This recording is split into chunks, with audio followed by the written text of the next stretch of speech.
ada pihak yang memperjuangkan untuk menghapuskan sistem beraja di tanah Melayu ataupun negara kita Malaysia ni menjelang 2030.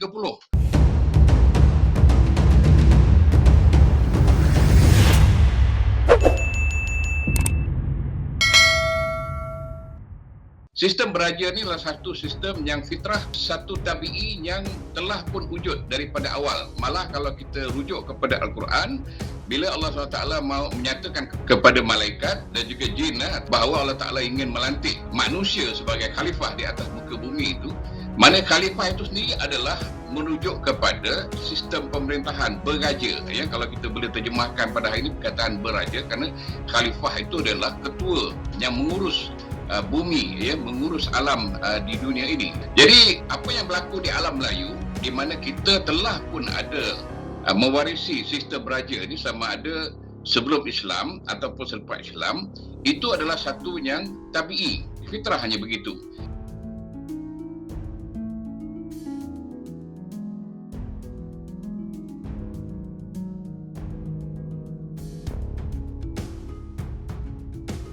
Kalau kita lihat negara-negara lain, misalnya negara India, pernah ada maharaja. Ya, negara China pernah ada maharaja, ada sistem beraja, tapi telah dihapuskan. Ya, negara China sendiri telah menghapuskan sistem beraja ini pada tahun 1911. Negara India juga begitu, yang telah dihapuskan oleh Syarikat India Timur yang menguasai benua India pada masa itu. Jepun juga ada sistem beraja, malah Rusia yang besar itu juga ada sistem beraja, tapi telah dihapuskan. Ini bermakna ada sekitar dalam 45 negara seluruh dunia ini ada sistem beraja. Jadi oleh kerana alam Melayu ini, kita sebut alam Melayu ini kerana kita lebih berfokus kepada negara-negara di sebelah alam Melayu ini, menunjukkan kita sudah ada sistem beraja. Tetapi sistem beraja yang ada di Nusantara ini hanya tinggal 2 negara saja, iaitu Malaysia dan juga Brunei. Ada manakala di Indonesia yang luas itu, sistem berajanya telah terhapus akibat daripada tekanan, serangan dan juga ancaman, juga konspirasi oleh mereka-mereka yang mahu menghapuskan sistem beraja di sebelah alam Melayu. Bagaimana ideologi komunis telah berjaya meracuni pemikiran orang-orang di sebelah Indonesia ini, sehingga mereka membunuh raja-raja, kerabat raja-raja, dan akhirnya berjaya menubuhkan republik.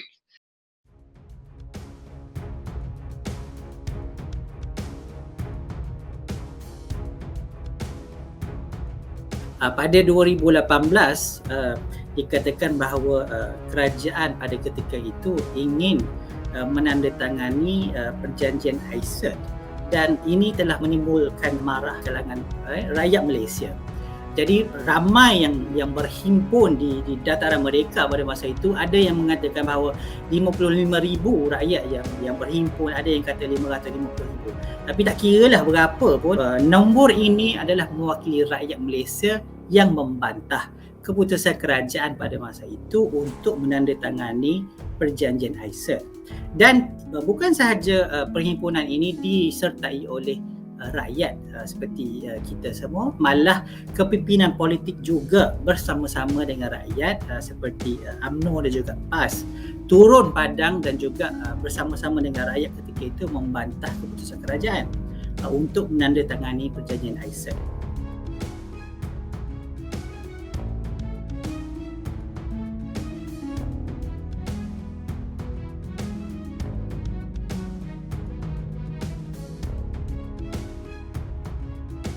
Kalau kita melihat kepada perlembagaan persekutuan di dalamnya hanya ada yang di-Pertuan Agong sahaja, maksudnya mewakili satu raja sebagai ketua negara.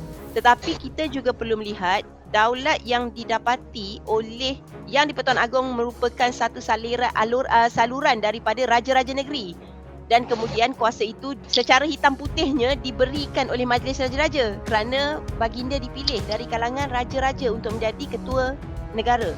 Kenapa pihak British perlukan tanda tangan Raja-Raja Melayu ini supaya Malayan Union boleh diwujudkan?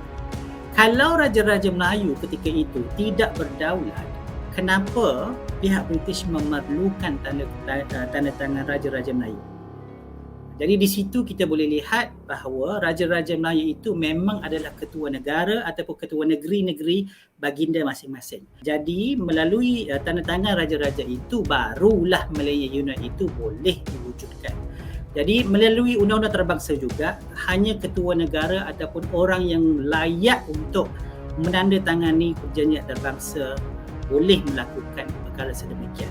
So dalam konteks undang-undang antarabangsa itu sudah jelas bahawa Raja-Raja Melayu kita pada masa itu memang berdaulat dan adalah ketua negeri bagi negeri baginda masing-masing.